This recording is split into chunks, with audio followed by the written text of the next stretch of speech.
Hello friends, my name is Mohammad Salman and welcome to my channel bio की पाठशाला। तो आज की वीडियो में हम डिस्कस करेंगे वाउचेरिया बैंक्रॉफ्टी के बारे में। ये देखिए एक ऐसा पैरासाइट है जो कि फाइलम निमेटोड से बिलोंग करता है और इसकी वजह से जो भी डिजीज़ होती है, जो बीमारी होती है, उसको हम एलिफेंटेसिस या फिर इसको हम फाइलेरिया, इसको हम हाथी पाँव के भी नाम से जानते हैं।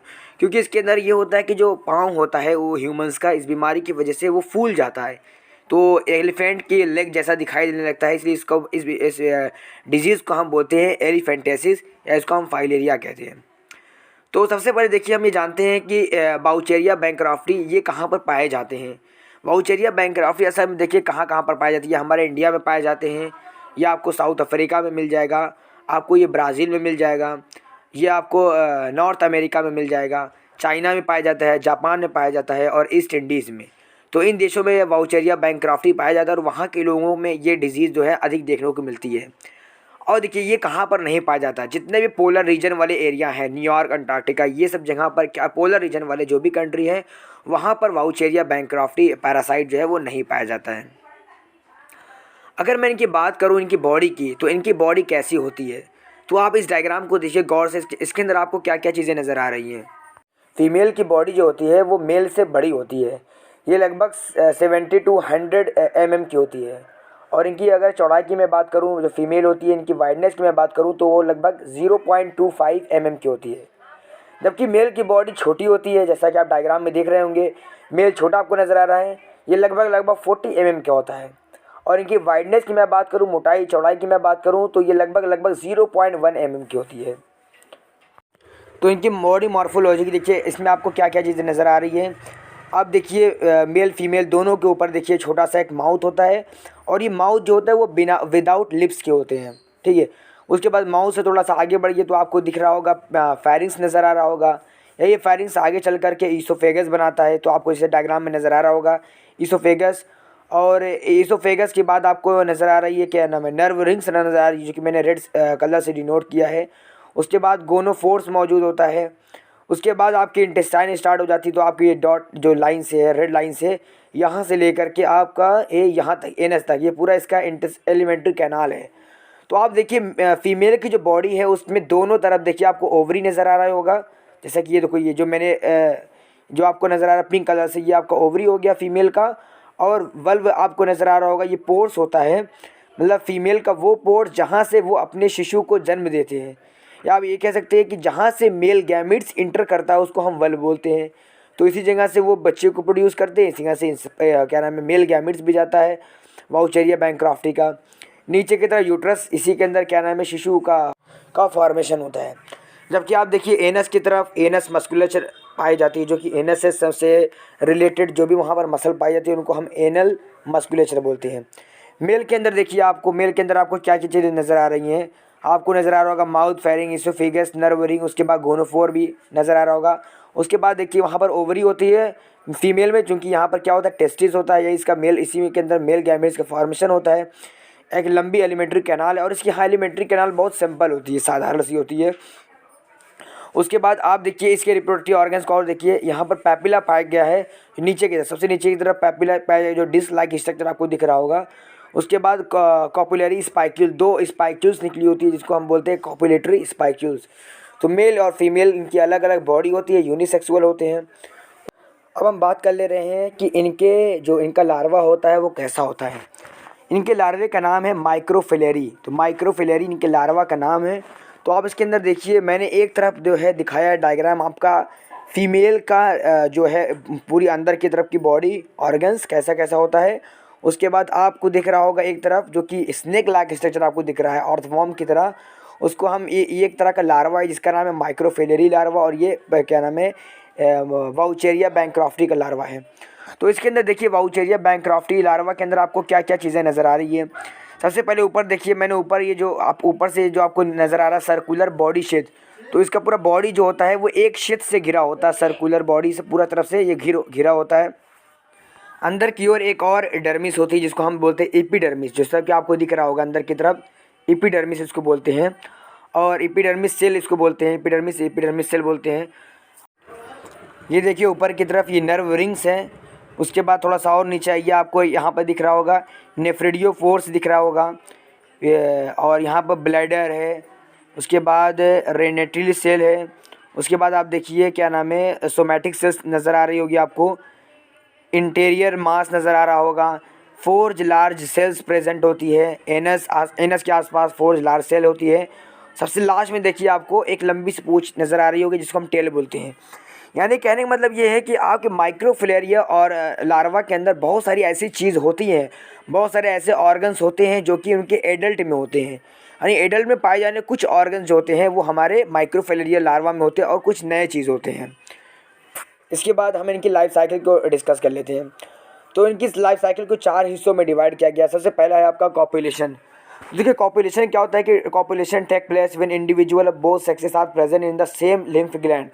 तो एक ही लिम्फ ग्लैंड के अंदर मेल और फीमेल दोनों अलग अलग इंडिविजुअल होते हैं, अलग अलग होते हैं इनकी बॉडी, इसी को हम बोलते हैं कॉपुलेशन। और कॉपुलेशन से ही क्या नाम है, नई संतान यानी कि नई इंडिविजुअल यंग जो होते हैं वो प्रोड्यूस होते हैं। तो जब मेल और फीमेल आपस में सेक्सुअल रिप्रोडक्शन करते हैं वो भी एक तरह का कॉपुलेशन ही है। उसके बाद आता है आपका लार्वल डेवलपमेंट इन मैन। तो लार्वा का डेवलपमेंट कैसा होता है कि सबसे पहले क्या होता है कि मैन में female is viviparous releasing numerous juveniles called a microfilariae. तो जैसा कि मैंने बताया कि माइक्रोफिलेरी जो लार्वा होता है वो क्या नाम है, वाउचेरिया बैंक्राफ्टी के लार्वा का नाम है, और they are born in very immature state. पहले ये क्या नाम है, इमेच्योर स्टेट में ही पैदा होते हैं। उसके बाद क्या होता है, being in the fact embryo rather than juveniles. और ये जो जुवेंटाइल्स होते हैं, जुवेंटाइल्स मतलब माइक्रोफिलेरी लार्वा, तो ये जो लार्वा होता है वो एम्ब्रियो से ज़्यादा मतलब डेवलप होता है एम्ब्रियो के कंपेयर अगर किया जाए। They are the microscopic about 0.2 to 0.3 mm long होते हैं। तो ये क्या नाम है, 0.2 टू 0.3 mm लंबे होते हैं और माइक्रोस्कोपिक होते हैं, छोटे होते हैं, मतलब कि surrounded by the delicate circular shape and the containing the numerous the various adult structure. और ये उनका पूरा बॉडी जो होता है वो एक शेप से घिरा होता है जिसको हम बोलते हैं सर्कुलर बॉडी शेप, जैसा कि आप डायग्राम में देख रहे हो अगर। तो पूरा इसका बॉडी जो है एक शेप से घिरा होता है, और इसकी बॉडी के अंदर बहुत सारे एडल्ट के ऑर्गन्स भी प्रेजेंट होते हैं, जैसा कि एनस हो गया, नर्व रिंग्स हो गया, ये सब चीज़ें प्रेजेंट होती हैं।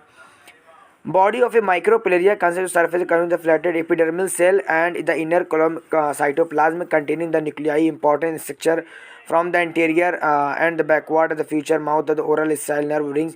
तो जैसा कि मैंने अभी बताया था कि एक एनस एक माइक्रोफिलेरी के अंदर क्या क्या ऑर्गन्स प्रेजेंट होते हैं। तो जैसा कि आप देख रहे होंगे, जैसा कि मैंने बताया था कि नर्व रिंग्स होता है और नेफ्रिडियोफोर्स होता है, रिसेंटली सेल होता है, डायरेक्टली स्टेनिंग इनर मास होता है, 4 लार्ज सेल होता है और फ्यूचर एनएस होता है। Microfilariae discharge into the lymph vessel soon enter the blood vessel and circulate with the whole body showing the activity the movement they the migrate to the reside ultimately to the deeper blood vessel to the thorax. देखिए जब ये क्या नाम है माइक्रोफिलाई larva बन जाते हैं या बड़े हो जाते हैं थोड़ा सा, उनको फिर उसके बाद ये लिम्फ में चले जाते हैं। हमारी लिम्फ में जाने के बाद ये हमारी लिम्फ वेसल्स में चले जाते हैं, उसके बाद ये ब्लड में चले जाती है, पूरे बॉडी के अंदर ये मूव करते हैं। But they do not undergo further development until sucked by the intermediate host mosquito.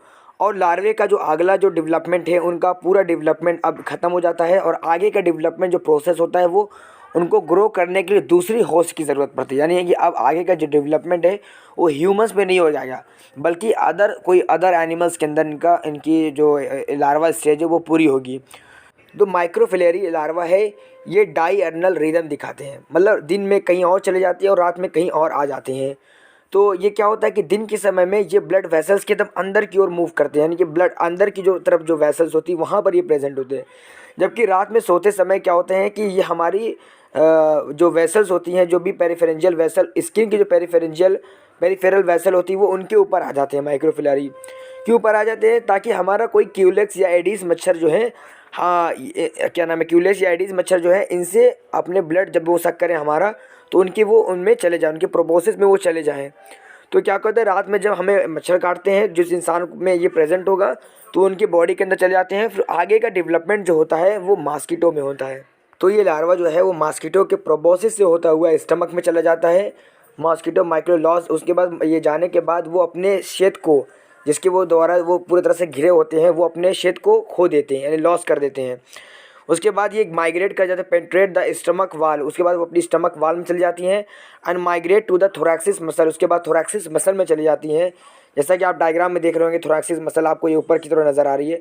तो ये लार्वा कहाँ चले जाते हैं, अपने स्टमक से चले जाते हैं थोरैक्स मसल में। उनके बाद उसमें उसी के अंदर वो आगे का डेवलपमेंट होता है, where they undergo the metamorphosis and grow. They change the first the plum sausage shaped organism, later to a more elongated form, and finally to a long cylinder juvenile of the third infective stage. The microfilari undergo two molt into about the 10 days into reach in the third stage larva, which are the about 1.5 mm long infective juveniles now migrate into the mosquito proboscis. जैसे ही mosquito के ये proboscis में पहुंचते हैं, उसके बाद क्या होता है कि उनमें डेवलपमेंट होता है, मेटामॉर्फोसिस होता है और ग्रो करते हैं। उसके बाद ये क्या होते हैं, इनका शेप जो होता है वो प्लम सॉज शेप्ड हो जाता है। जैसे कि आपने खाया होगा प्लम सॉजेस खाया होगा, तो उसकी जैसे हो जाता है। पहले ये स्लॉज लाइक स्ट्रक्चर होते हैं, फिर उसके बाद ये थोड़ा सा इलोंगेट होते हैं और फाइनली ये सिलेंडर लाइक स्ट्रक्चर में तब्दील हो जाते हैं। उसके बाद 10 दिनों के बाद ये लगभग 1.5 mm लंबे हो जाते हैं। उसके बाद जो ज्वाइंटाइल्स है, यानी कि माइक्रोफिलरी का यंग स्टेज जो होता है ज्वाइंटाइल्स, वो चला जाता है मॉस्किटो के प्रोबोसिस में चला जाता है। उसके बाद आगे का डेवलपमेंट देखो कैसे होता है। अगला जो होस्ट होता है वो ह्यूमंस होता है। जैसे ही मॉस्किटो ह्यूमंस को सकिंग करने के लिए, ब्लड को सक करने के लिए जब काटता है इंसानों को, तो वो क्या होता है कि माइक्रोफिलरी का जो डेवलपमेंट, जो लार्वा है जो यंग स्टेज में तब्दील हो चुका है, वो इंटर कर जाता है उनकी स्किन में, यानी कि ह्यूमंस की स्किन में चला जाता है। फिर उसके बाद क्या होता है कि स्किन से होता हुआ ये हमारी लिम्फ ग्लैंड में इंटर कर जाती है। उसके बाद लिम्फ पैसेज में भी, where they coil up and develop, उसके बाद वहाँ पर जाकर ये क्वाइल हो जाती है और develop into the adult form. ये एडल्ट फॉर्म में कन्वर्ट हो जाता है। हमारा माइक्रोफिलाई लार्वा जो है एडल्ट में बदल जाता है। कहाँ पर, हमारी ह्यूमंस के अंदर। ह्यूमंस में कहाँ पर, ये हमारे लिम्फ नोड्स में, लिम्फ में, जहाँ पर ये देख क्वाइल लाइक स्टेप, मतलब क्वाइल हो जाते हैं, ये क्वाइल अप हो जाते हैं एंड डेवलप कर जाते हैं वो इनटू द एडल्ट फॉर्म्स, यानी ये एडल्ट फॉर्म्स में बदल जाते हैं। फिर एडल्ट जो होता है, मेल और फीमेल आपस में ये कॉपुलेट करेंगे, मतलब रिप्रोडक्शन करेंगे और नई माइक्रोफिलरी को या नई माइक्रोफिलरी को ये प्रोड्यूस करेंगे। तो इस तरीके से हमारी लाइफ साइकिल यहाँ पर ख़त्म हो जाती है। चलिए अब हम समझते हैं वाउचेरिया बैंक्राफ्टी का लाइफ साइकिल एक डायग्राम से। तो इसमें देखिए सबसे पहले नंबर 1, मॉस्किटो जो होता है वो काटता है जब इंसानों को, तो उसमें से जो माइक्रोफिलरी लार्वा होता है उसकी प्रोबोसिस होता हुआ ये हमारे लिम्फ में पहुंच जाता है। उसके बाद स्किन से होता हुआ लिम्फ में पहुंच जाता है। उसके बाद ये क्या होता है, वहाँ पर मेल और यही माइक्रोफिलरी लार्वा जो है वो एडल्ट में कन्वर्ट हो जाता है। तो मेल और फीमेल, जैसा कि आपको दिख रहा होगा, मेल और फीमेल आपस में रिप्रोडक्शन करते हैं, मतलब कॉपुलेशन करते हैं और उसके बाद नई संतान को वो प्रोड्यूस करते हैं, नई माइक्रोफिलरी लार्वा को प्रोड्यूस करते हैं। हम ये जानते हैं कि जो माइक्रोफिलरी लार्वा होता है वो रात में हमारी स्किन के ऊपर आ जाते हैं, जबकि दिन में हमारे स्किन के अंदर होते हैं, या कह सकते हैं हमारी ब्लड वेसल्स में अंदर की तरफ चले जाते हैं। तो क्या होता है, जब जैसे ही कोई मॉस्किटो हमें हमारी ब्लड वेसल से ही क्या नाम है, जब इनको माइक्रोफिलरी लार्वा को ले लेता है, उसके बाद आगे का डेवलपमेंट जो होता है वो हमारी माइक्रोफिलरी लार्वा के अंदर होता है। तो जैसा कि आप जानते होंगे कि माइक्रोफिलरी में अंदर जाने के बाद ये अपने स्टमक, मतलब इनके स्टमक में जाते हैं, उसके बाद अपने शेल को, ये जो होता है शेल जो होता है वो अपने आप खो देते हैं। फिर उसके बाद इनका आगे का जो डेवलपमेंट होता है उनके प्रोबोसिस में होता है। तो यल1 बनता है, यल1 लार्वा, उसके बाद यल2 लार्वा, उसके बाद यल3 लार्वा, उसके बाद यही लार्वा उनके हेड से होता हुआ प्रोबोसिस में चला जाता है। फिर प्रोबोसिस फिर ये हमारे इंसानों को काट देता है। तो इस तरीके से इस बीमारी जो है एक इंसान से दूसरे इंसान में फैलती है। तो अगर ये वीडियो आपको अच्छी लगी हो तो like, comment, share and subscribe ज़रूर कीजिएगा। Thank you so much for watching this video.